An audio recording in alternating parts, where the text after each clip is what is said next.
Okay. Um, well, kids, I hope you are reading through the relevant chapters of the textbook. We have a lot of work to do before the um, AP exam. Uh, we're actually, believe it or not, not terrible for pace here. Uh, I have known a lot of AP US teachers, and World War II is about as far as many of them get up to. That's not a good thing. We will get through everything right up through about Ronald Reagan, but we can do this if you are willing to do the work. So I'm going to be posting, starting with this, a series of lectures to walk you through the material in the chapters that you need to get done over the uh, Easter vacation. Um, there's going to be sort of a minimum of flash and pizzazz here. I'm interested in highlighting for you the key ideas to take away from each of these bits, sections of history. So, not a lot of fancy graphics and videos. Um, this is straight lecture. I'll be using some outlines just so you have something to look at as you're taking notes. But if all you take down, if all you write down is what you see on the screen, you are missing the whole point of this. Listen carefully and try to absorb the themes that are back here. Okay, not just a series of disconnected facts, but what's the context? What's the point of this? There's a message, there's a punchline, there's a moral to the story to each of these parts. That's really what you have to walk away with. If you have that, it will give you something to work with when you get to the essays on the AP, and it will also give you enough of a context, I hope, that when you see a multiple choice question, if you don't remember immediately the date or the name, you can figure out from what you do know where you're going with it. Okay, so let's pick up where we left off in class. I just want to finish off sort of the tail end of the New Deal. We talked about the New Deal and the second New Deal that Roosevelt had to put in because the original burst of activity of the first New Deal that all came out in that 100 days, Roosevelt's famous 100 days, didn't really do the trick. It didn't turn the economy around. But let's talk about what it did do. Okay, so if we want to talk about the results of the New Deal, first thing to notice is that it helped a lot of people not to starve to death. Which is not, I'm not being flip about that. A quarter of the country was out of work. And the people who did have jobs, in many, many, many cases, had their hours cut back or their pay cut back. And really faced terrible conditions. In different parts of this country, starvation was a problem, and despair was also a problem. People were giving up.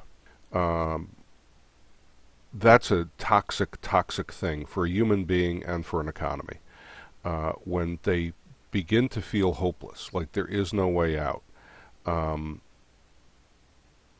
this is really when things can go downhill very fast for just a person, their own individual. Hopelessness is one of the worst conditions that a human being can be in psychologically, but it's also miserable for the economy because then people start to give up on working at all, and businesses start to pull back.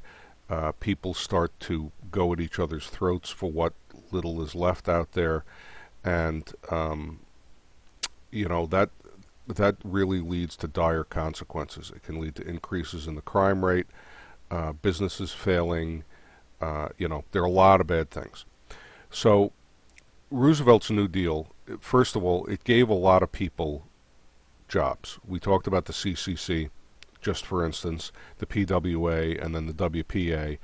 It just put shovels in guys' hands and gave them a paycheck, which you guys are very young, and it's hard if you haven't been in the situation. It's very hard to explain. But for a person, particularly a guy at this time, because remember, men were still the breadwinners in families. For a guy not to have a place to go in the morning, not to have a reason to get out of bed, not to have a job to go to, even if it's not the greatest job in the world, not to have a place to be, it's like he loses his definition of himself. And then, of course, his ability to provide for his family. And that's, as I said, a miserable place to be. So putting a shovel in a guy's hand with the WPA and having them work on digging a sewer line, or taking some 19-year-old kid out of New York City, sending him out to some national forest to work on one of the CCC programs, it gave him a sense of identity. He's doing something. He's got a job, he's got a task, and every 2 weeks or every week, he's got a couple of bucks in his pocket. May not be great, may not be a lot. He's sending it back to his family so they have something to live on, but he's accomplishing something. Don't underestimate the value of that coming out of the New Deal. So that initial fact of giving some people physical jobs, of giving the whole country a sense of optimism, and the frenzy of activity in those first 100 days, and then with that second burst of energy, bills coming out of the White House, programs being set up, it gave people a sense that something was being done, somebody's in charge, somebody has a plan, somebody has a vision. In many of the newspapers, you had editorial cartoons that looked something like this. I hope this is kind of a crappy scan of this, but I hope you can read it. Confidence in your doctor is half the battle. And there's Dr. Roosevelt. That image of Roosevelt as a doctor for a sick economy or a sick America is common. That the Roosevelt was often shown in editorial cartoons, both pro and con. There were a lot of people who didn't like his ideas, but was often shown as a medical doctor, and confidence was the thing. There's a movie, you can probably find it online someplace, kind of a B-rated throwaway extra feature of the period called Stand Up and Cheer, which is about a fictional president in the midst of the Depression who starts a department of optimism and sends all of these performers around the country to raise people's optimism, because that's really what's causing the Depression. There was a strong sense of that. Okay, that's nice, but what did that actually translate into in real terms? Well, less than everybody would have liked. Unemployment dropped from its height of about 13 million to about 9 million. Meh. That's okay, but as you can see, it didn't quite fix things. This is a graph of U.S. unemployment. Before about 39, it's estimated because records were kept differently. So it's a more solid number, but it's pretty good. It's a pretty good estimate. And you can see 1929, just before we entered Depression, unemployment's down around 5%. And use your heads, kids. Think like AP. When you read a chart, use your AP historian brain. What's going on in this, by the way? Okay, so, all right, so there's unemployment doing pretty well. We panic, right? And then drops down here. Why? Because the U.S. enters the war. World War I, so all these guys who might have been unemployed are sucked into the military, and all the businesses that might not have been able to sell their products, well, they sell them to the Army. Everything from pots and pans to artillery shells. But so it drops down here. Just as the war is ending, though, unemployment is going to shoot up because all of those guys come back from the war. And now what do? And you begin to have the farm crisis. Industry reabsorbs them. You have a lot of consumer spending. And so unemployment is down around 5% when the Great Depression hits. And whammo, look at it. By 32, 33, you are approaching 25%. You're over 20%, 21, 22, 23, depends on how you count it when you get up here. And the pink here is the Depression. So the unemployment rate drops to what? Well, 15%? I mean, that's still a hell of a way from where it used to be, right? And then you have the second bump around 37, 38, where it shoots up again a little bit. And then all of a sudden, right around 39, bang, it drops off. Why?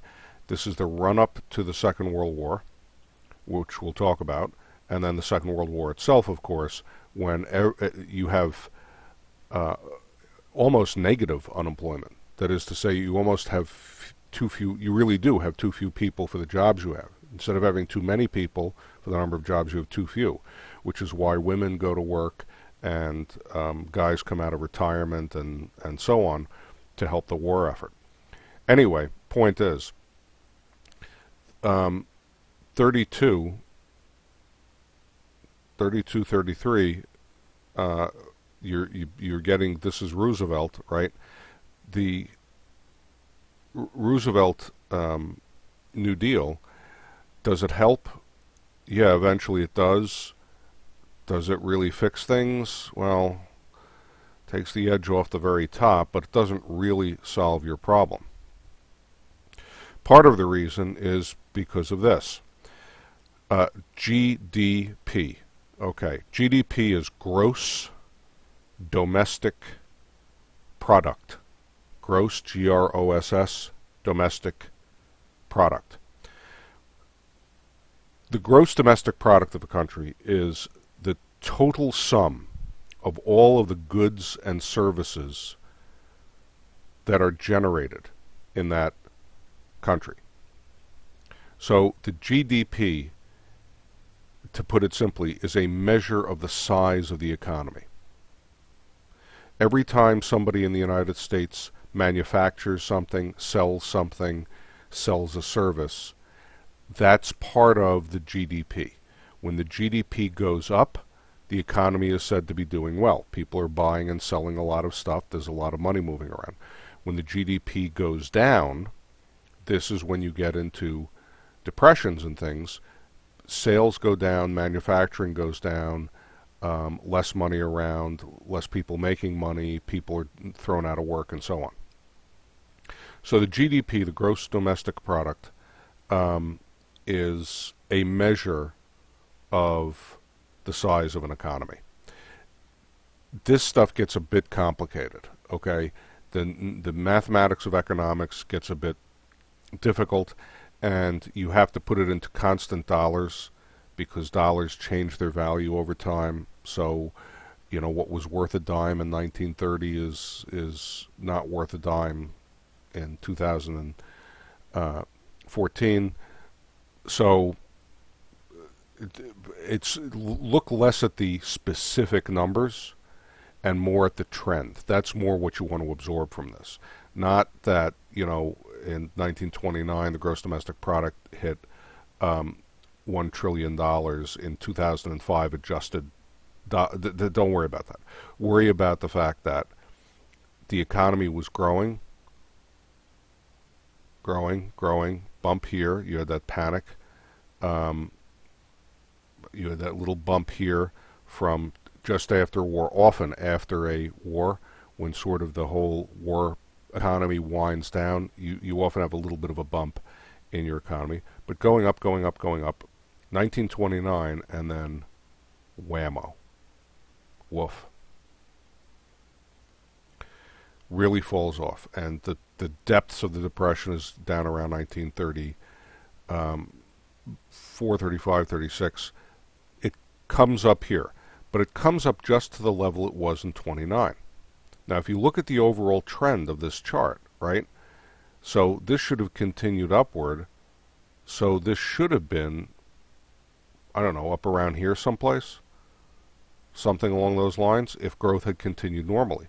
But instead, it's down here. So even though the economy is getting up to where it was in 29, you've lost 10 years, if you will, of economic growth. So the Roosevelt, the New Deal, didn't really solve the Depression. It didn't fix the economy. It didn't really settle the industrial problems that were going on. What did it do? Well, we know, first of all, as we talked about, that it created the Security and Exchange Commission, the SEC, and the Glass-Steagall Act, or the Steagall-Glass Act. Those bits of legislation provided a kind of insurance that a stock market crash, such as happened in 1929, could not really happen again, or at least not happen that way. So it did deal with that. It also created the FDIC, which meant that the banking collapse that happened in 29, 30, 31, 32 could also not happen again, or at least not happen that way. So people's savings accounts were protected, and the banking industry was to some degree protected. So the New Deal did accomplish those. As far as fixing industry, well, as we see, took a while for things to get back. Now what happens out here? 39, we start gearing up for the war in Europe. We start supplying the Allies, which we'll talk about. And then 1941, of course, the United States enters the war itself, and industrial production shoots up gross domestic product as the government starts buying tons of material. But it does something else as well. In order to employ all these people, in order for the government to hire all of the CCC workers, in order for the government to hire all the WPA and PWA workers, in order for the government to spend all that money on infrastructure, we know what infrastructure is, right? Roads, bridges, pipelines, sewers, ports, docks, all the kind of basic layout, if you will, of the country. In order for the government to spend all that money, it needs to have a source of money to pay for all of that. Government has two sources of money we've talked about. One is taxes in some form. Tariffs and customs duties on stuff being imported into the country.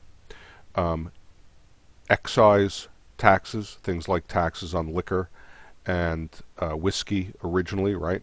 But also things nowadays like federal taxes on tobacco and gasoline and stuff like that. So that's all taxes. The other is, and income tax, of course, which comes along around the First World War. That's all taxes. That's all money that you're actually taking in. That's cash that you have in your fist if you're the government.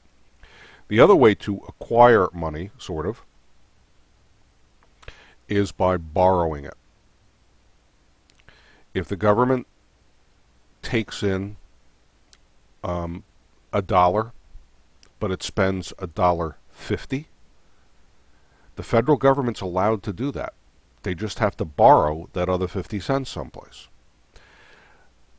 Each year, I've mentioned this, guys, to you before, but I'm just reviewing for you. Each year, when the government spends more money than it takes in, the amount that it spends more than it takes in is called the budget deficit, D-E-F-I-C-I-T. So if the government spends $1, if the government takes in $1 in taxes this year, but spends $1.50, it has a 50-cent deficit. It goes out and borrows that 50 cents. It does so by issuing bonds. That's how the federal government borrows money. It sells bonds. A bond is a loan. So the federal government comes to you and says, well, I'll tell you what, if you buy this bond for 50 cents now, in 30 years I will pay you $1. Double your money.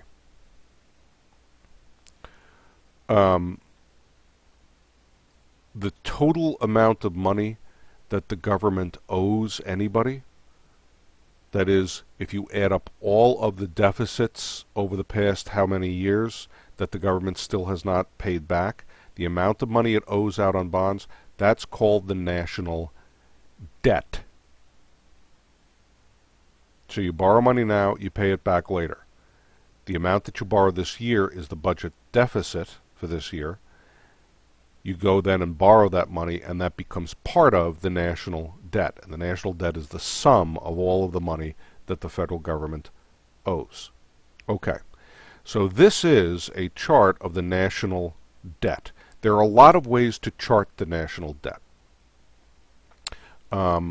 which is a little bit, again, the mathematics can become very, very complicated when you try to make comparisons. So I picked one possible way to do this. There are a lot of charts out there that provide you national debt information. So again, don't worry about the specific numbers here, a 9 versus an 8 versus. What you want to look at, what I'm trying to get across to you here, is the trend, so you understand what's going on. So this is U.S. debt burden per capita. That is, if you divided up the whole national debt of the United States by the number of human beings in the United States, how much would each individual person owe? And that's an index. So it's a debt burden per capita index. So this is not really a real number. This is a comparative number. That's what an index gives you. Okay. Most important thing, again, is to see the trend. So the United States owes some money, owes some money, owes some money, owes some money, and whoop, you see that. And oh boy, look at that. What happens? War. You get into war, you need to borrow a lot of money because you have a whole ton of guys who expect to be paid every 2 weeks as soldiers, and you have a whole ton of factories that are turning out guns for you and food rations and pots and pans for the soldiers to cook in and everything else.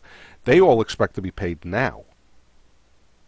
You may not have the money now, so you borrow against it later. So during war, your national debt always skyrockets. Wham. And then over time, you know, presuming if the economy gets better, you pay yourself back. World War I shoots up again, drops all through the 20s, and then we get to the start of the New Deal. And really, Roosevelt starts to spend like crazy in the Great Depression, and you see all the spending that goes on here.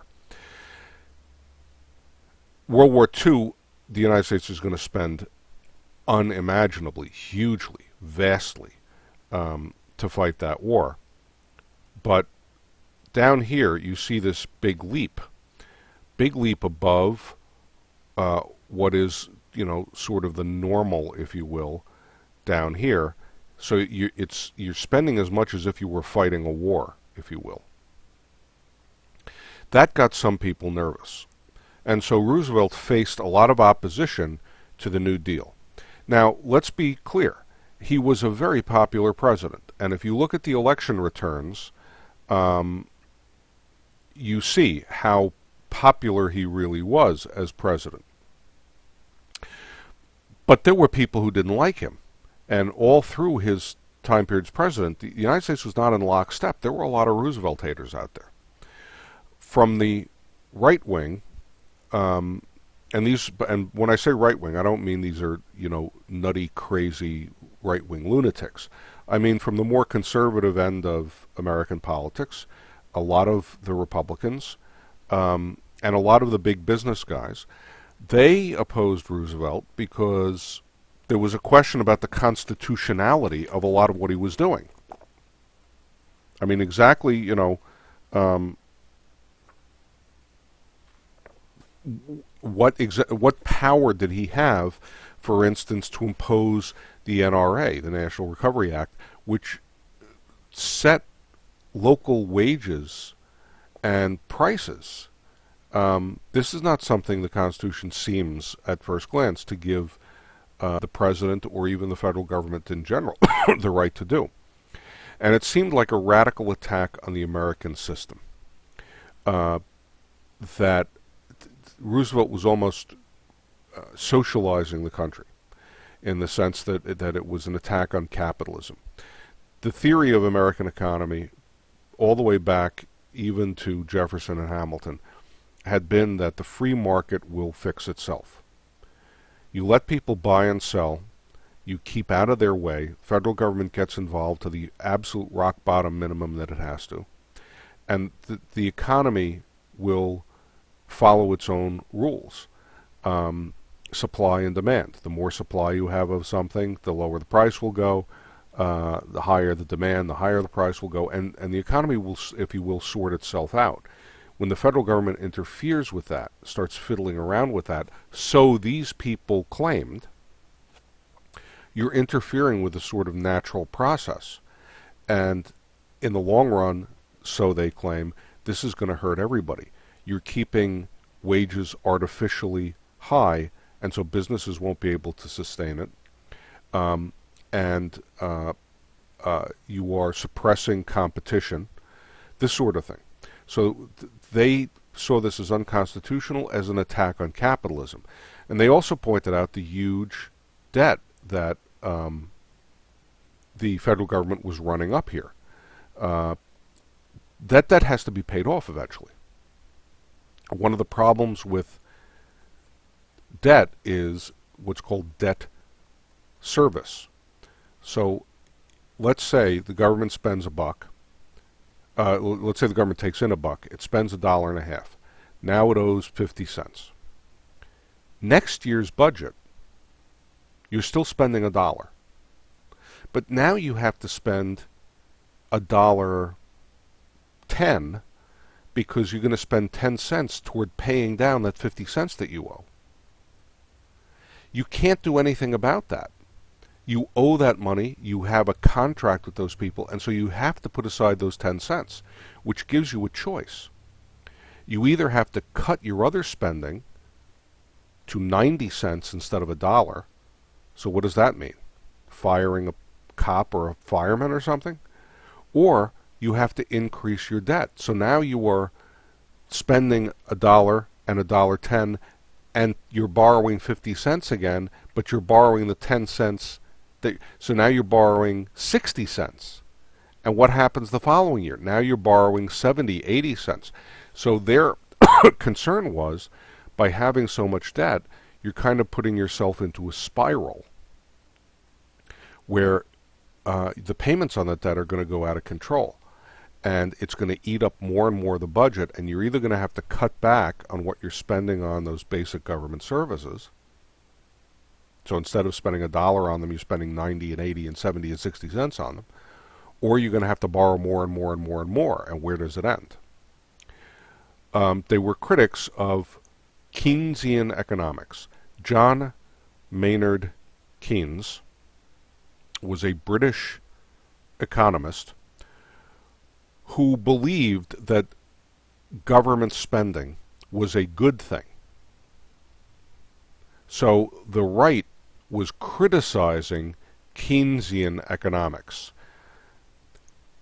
The New Deal was not technically a Keynesian plan, but it had Keynesian elements. So if you see that reference to the economics of John Maynard Keynes, Keynes believed that in times of depression, the best thing a government could do, and he had economic mathematical reasons for this, is to spend and to deficit spend.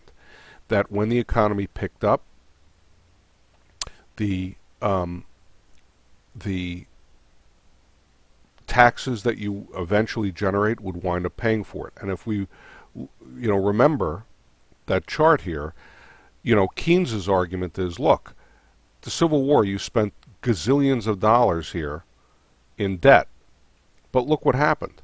Once you come out of the war and the economy starts to pick up again, you paid off, you paid off, you paid off, you paid off. It takes time, perhaps, but you do okay.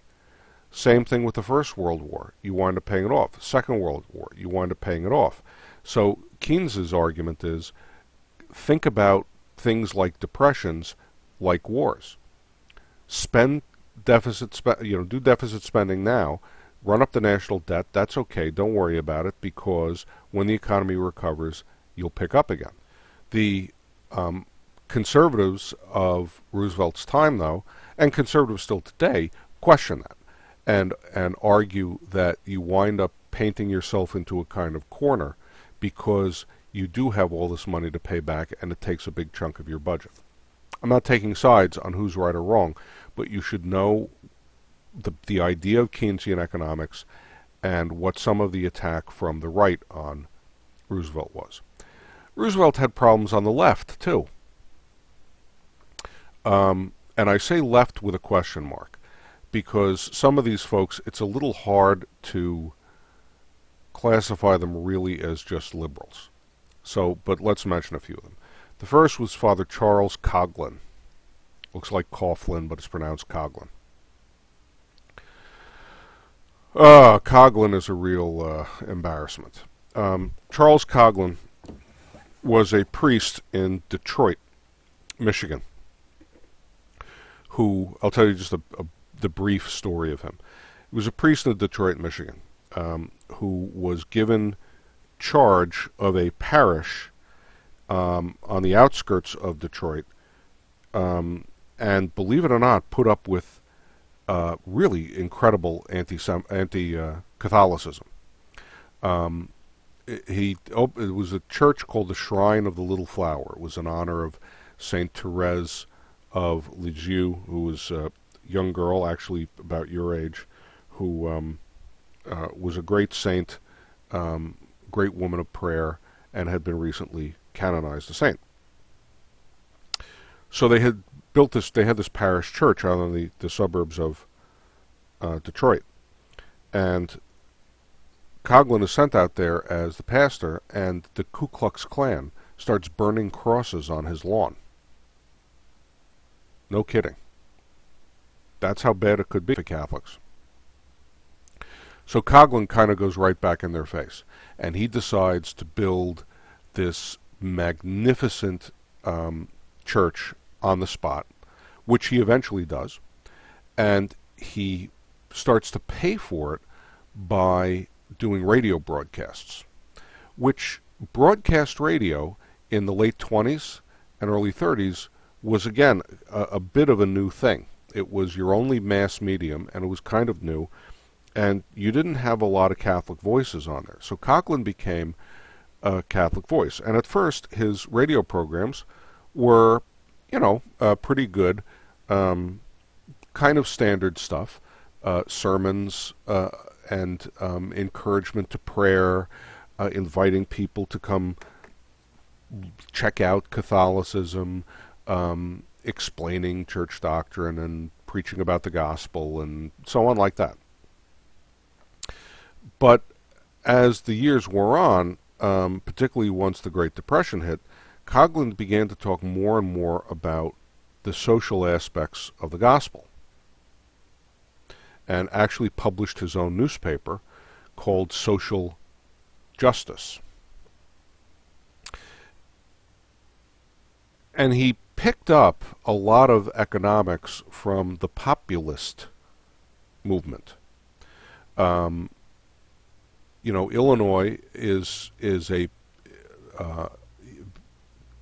Illinois and Michigan. I'll show you a picture of him. That's Father Coughlin there. Illinois, Michigan, Indiana, which is the region where he originally was broadcasting, out of the Shrine of Little Flower, which was in Royal Oak, which is a suburb of Detroit. They're largely rural areas, and so they had been part of the great tradition of populism.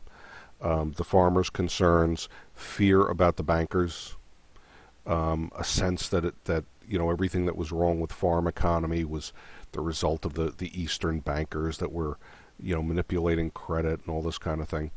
That free silver, and easy cheap money would be a good idea, and so on and so on. And instead of just preaching that Christ calls us to feed the hungry, care for the homeless, etc., Coughlin begins to talk about fixing society. Not necessarily a bad thing. There's a long tradition in Catholic moral theology of saying, it's not enough just to feed the hungry guy in front of you.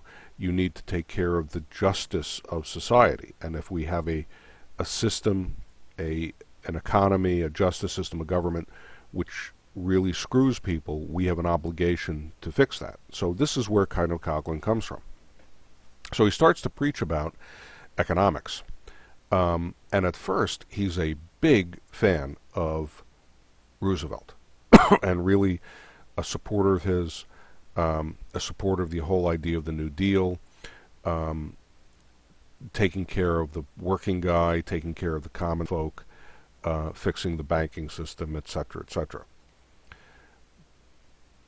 But as Roosevelt responds to some degree to the conservative elements in the country, as he backs off a little bit of some of the more the new ideas of the New Deal, some of the more, if you will, radical ideas, Coughlin begins to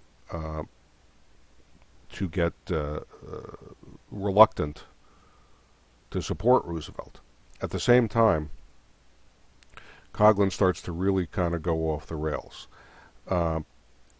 He develops his whole own idea about economics and starts to deliver also these rather paranoid sermons about how the national economy is being destroyed by an international banking conspiracy, that it's the bankers of the world and the international financiers who are intentionally manipulating the economy in order to destroy poor people and enrich themselves.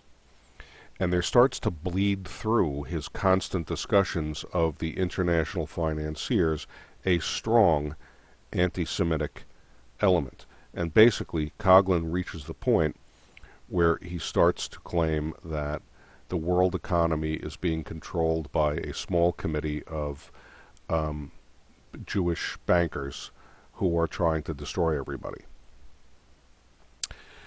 Coughlin was extremely powerful at the time.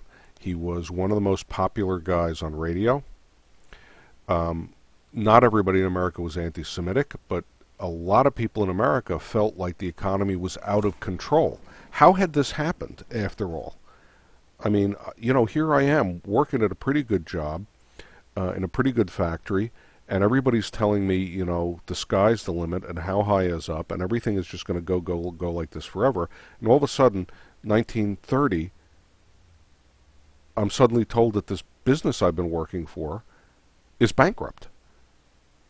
And the factory's closing tomorrow, and you're out of a job. And by the way, there are no other jobs in the town, and no other jobs in the state, and pretty much no other jobs in the country.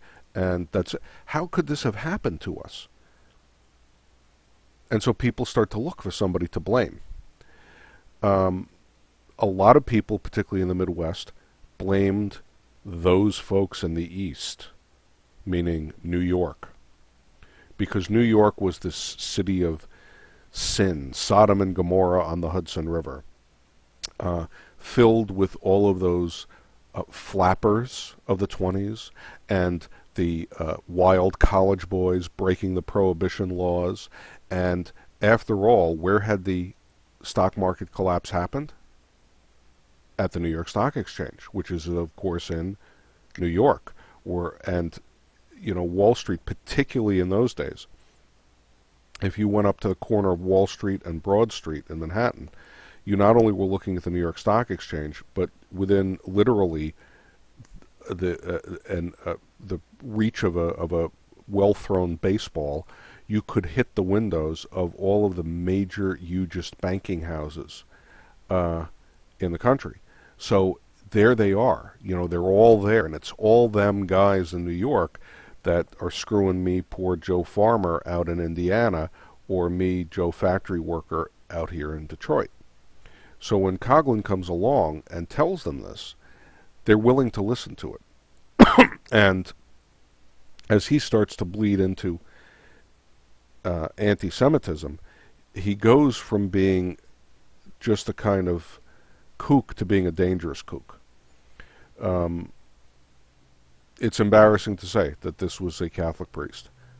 On the other hand, the Catholic Church intervened, and the Archbishop of Chicago and the Archbishop of New York, Spellman, saw to it through the Vatican that Coughlin was silenced.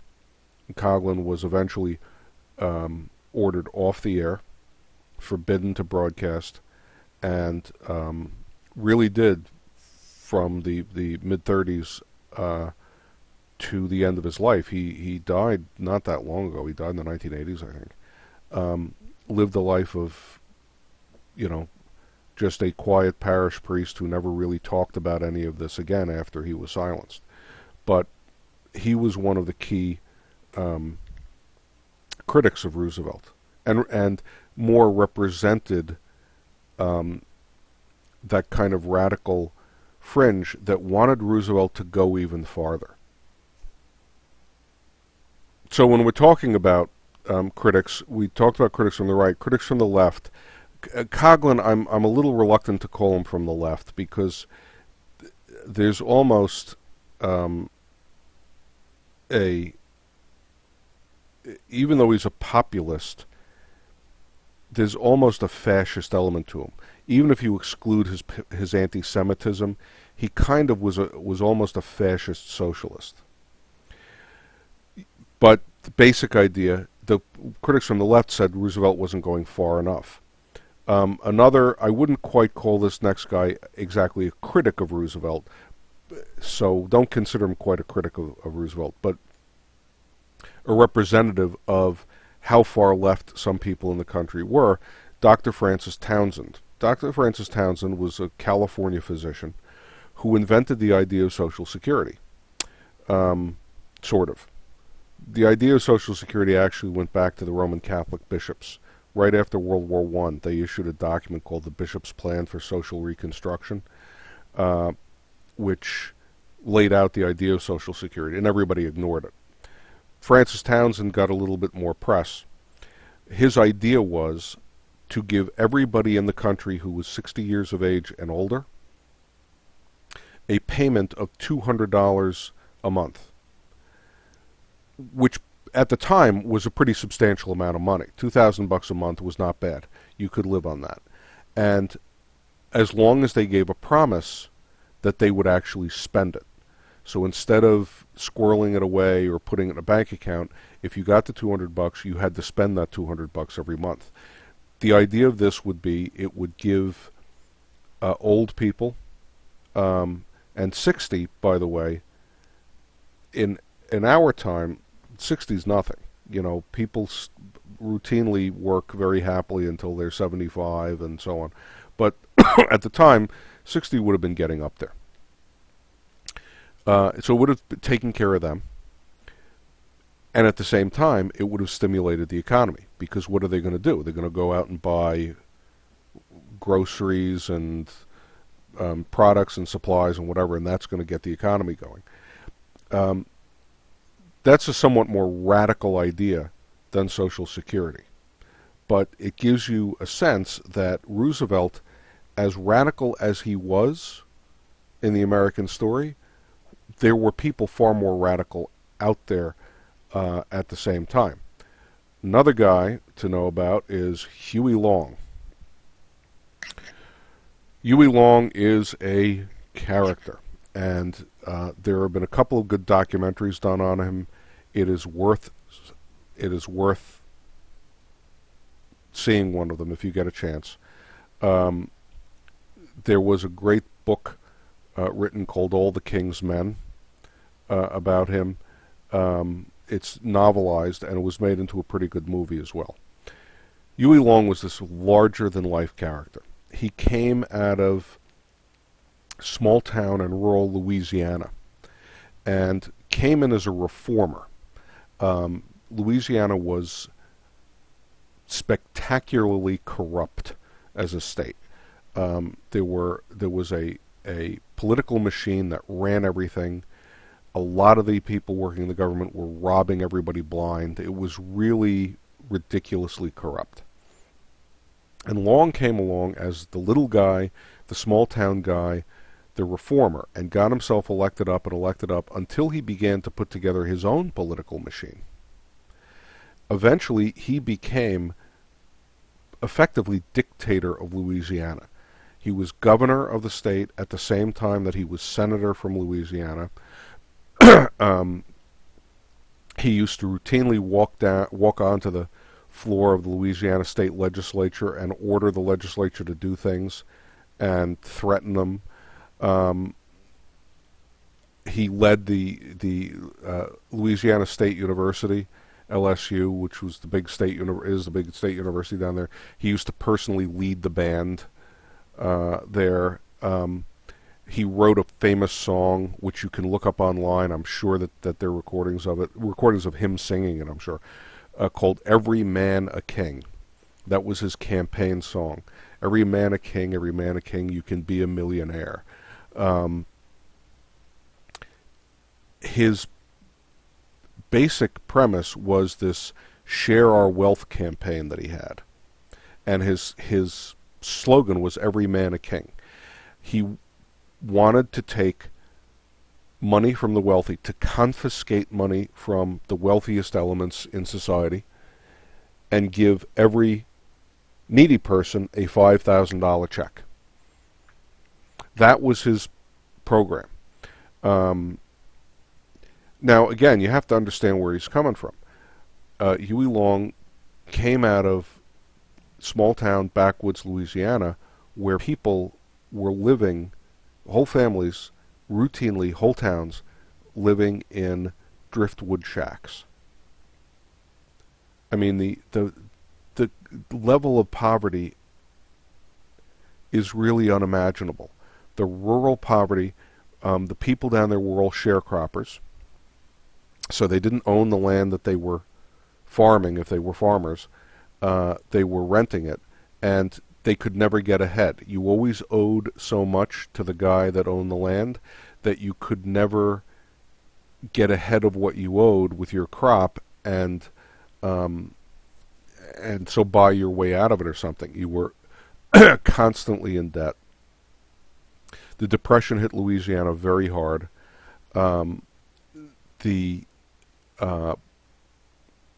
Louisiana had very conservative tax policies, so the Louisiana public schools were awful, particularly if you went out of the cities, if you went into the rural areas, and most Louisiana is rural.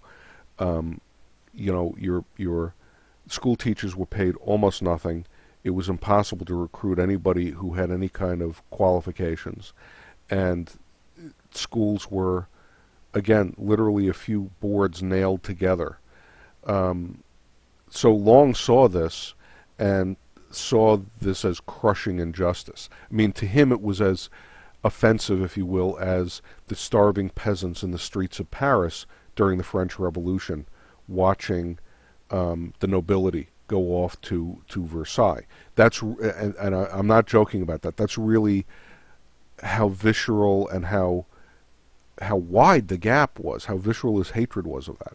So Long responded to that, but his response to it was to make himself almost a dictator himself in Louisiana and call for this, outright seizure and redistribution of wealth. I mentioned he was shot in 1935 by a disgruntled medical doctor, actually, who walked in while he was while he was eating dinner and shot him, which is the only thing that stopped Long from becoming an even more powerful character in America than he was.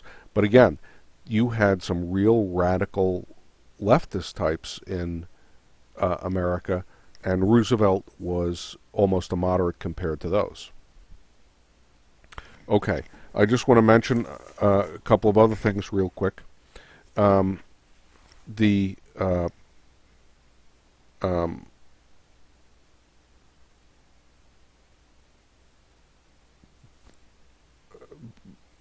well, first of all, before I go into how the New Deal started to fall apart, I just mentioned quickly the New Deal and unions, labor. When the Depression began, the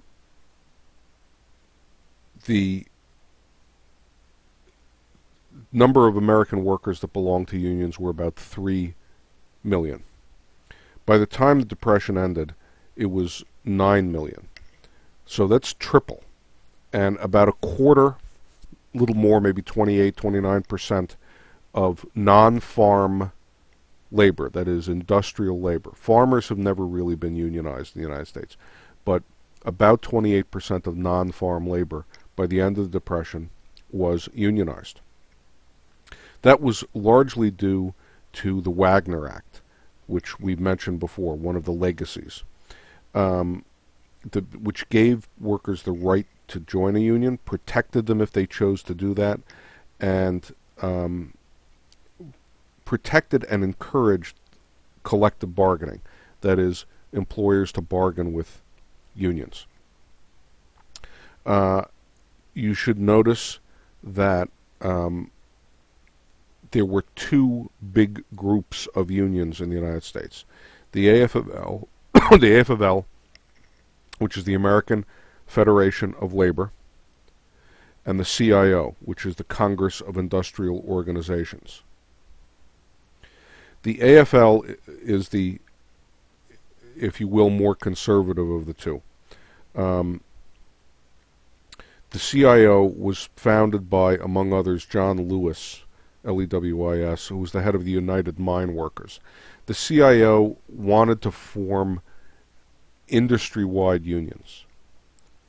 So think of it this way. You open a factory that makes widgets. The workers in your factory form a union. So it's the John Smith Widget Factory Union. And all the workers belong to it, and they bargain with you. Great. John L. Lewis wanted to organize a union that would represent all of the workers in all of the factories for all of the companies making widgets across the country, so that he could strike not against a particular manufacturer, but against the entire industry. The AFL thought the CIO was too radical and too revolutionary. And so you had this split within the labor movement between those two. Something to notice.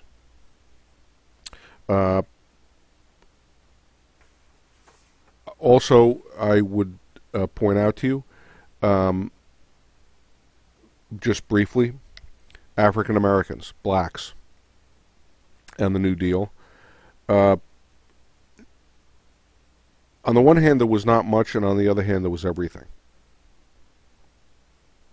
So what do I mean, not much? The New Deal had all this economic legislation. It really didn't do anything about racial prejudice or discrimination. Even things like the CCC camps, the Civilian Conservation Corps camps, were segregated by race. So the New Deal didn't address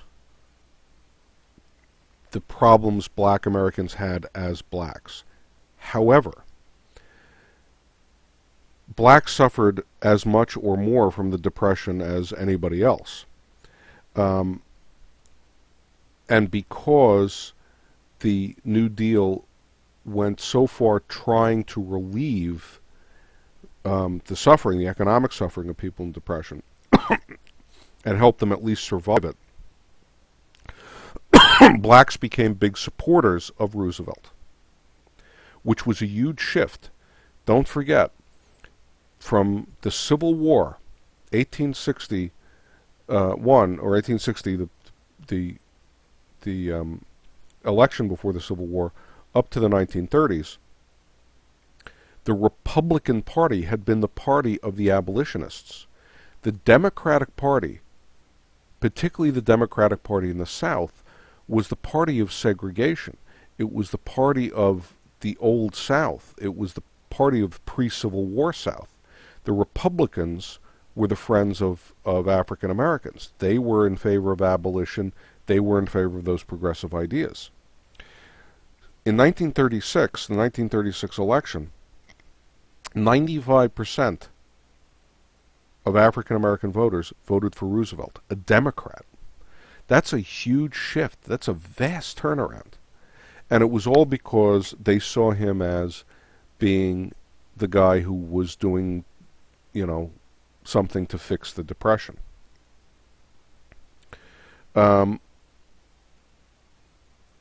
Finally, I just want to talk real briefly, because we'll come back to all this stuff, the New Deal and women. Women were also not particularly helped, if you will, by the New Deal. That is to say, there were not new laws put in against discriminating against women. Men were given the jobs for the most part under the PWA and the WPA. There were some exceptions to that, but largely it was a men's employment thing. The CCC was largely for men. So women did not really get a particular boost from the New Deal, except with one person, and that's Eleanor Roosevelt. Eleanor Roosevelt, who's here on your left, wife of Franklin Delano Roosevelt, of course, First Lady. Before this, First Ladies were really there to be the hostess at the White House. If you were president, you have a lot of social functions. There's state dinners and formal events and so on. So in the few occasions when we've had presidents who were not married or who were widowed, they had somebody else. They had a daughter or somebody who would fill that role. Even under Woodrow Wilson, when he had the stroke, his wife was a key contact between the outside world and Wilson, and how much she controlled that flow of information is something historians still argue about. However, that was done sort of quietly, and it was not a very public thing. Eleanor Roosevelt changed the whole view of what the First Lady is. Because Franklin was stuck in Washington doing his thing, Eleanor went out on the road and became his eyes and ears. Now, there have been a number of very good books written about the relationship Franklin and Eleanor. It was an extremely complicated relationship. Franklin had girlfriends on the side right up literally to his dying day. Eleanor's relationship with Franklin was strange. They were more co-workers in many ways than they were husband and wife. And she didn't boss him around, but he took her seriously as an advisor in many ways. And she went around the country, literally, and saw things.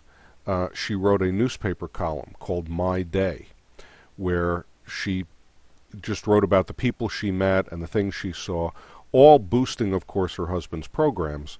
But it was really a new role for a woman in the White House, and had a tremendous influence on people's perceptions of what was really going on in the country in the Depression. She was a feminist herself. She promoted equal rights for women. Franklin Roosevelt, of course, died in 1945, just as the war was about to end. Eleanor became one of the big boosters of the United Nations after the war, and became this sort of international citizen, if you will, So she was a tremendously influential woman on her part, and I just mentioned her to you briefly. She's somebody you really should go look up and research over time. Maybe not at the moment, but an interesting person to get to know. But I mention it to you because here you see her with Marian Anderson.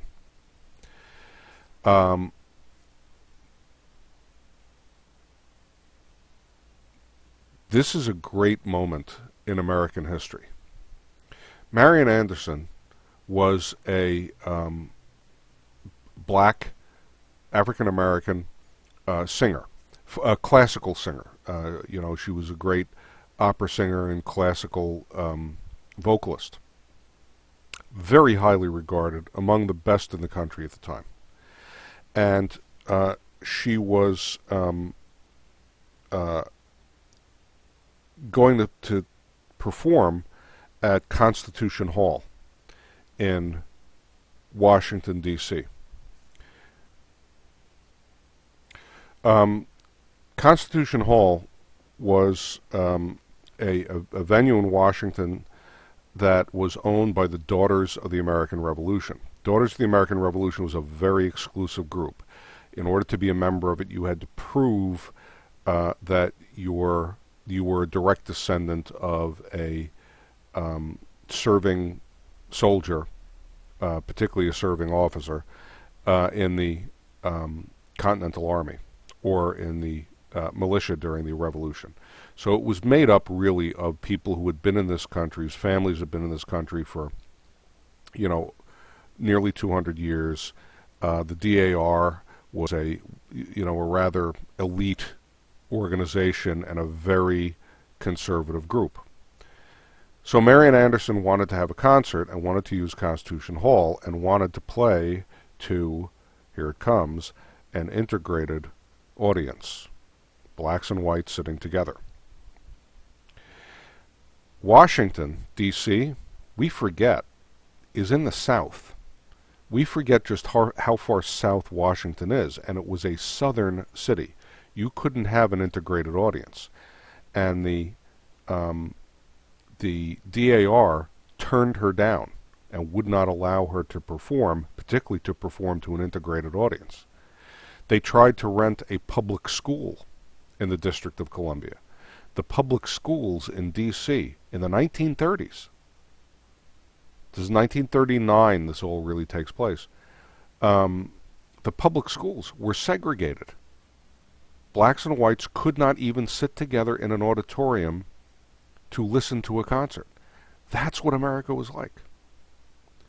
So Eleanor Roosevelt, whose family goes back to the earliest Dutch settlers in New York and who comes from old money and was a member of the DAR, publicly and rather loudly resigns her membership in the DAR over this. And then they won't let them use the Constitution Hall. They won't let them use the D.C. public schools.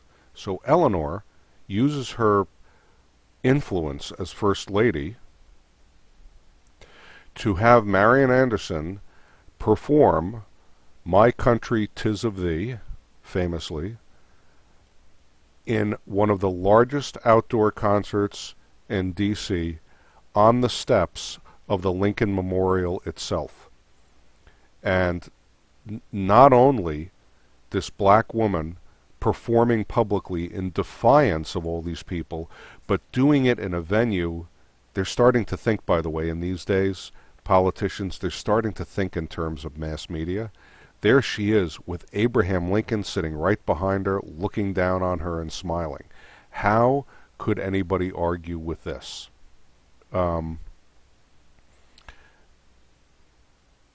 So, this was the kind of spunk that Eleanor had, the kind of energy and ability to defy convention that she had. She was a believer in racial equality, even though she couldn't really accomplish much as First Lady. Believer in women's rights, and really changed the role of First Lady in the White House. But the Marian Anderson concert is an important little nugget to remember. Okay, that's it for this. And when I pick up with the next lecture, we will deal with the run-up to the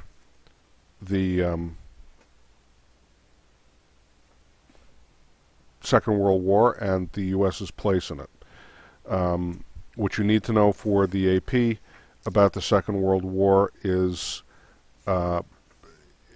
it's not so much the details of the war itself as its meaning, but we'll get to that in the next lecture.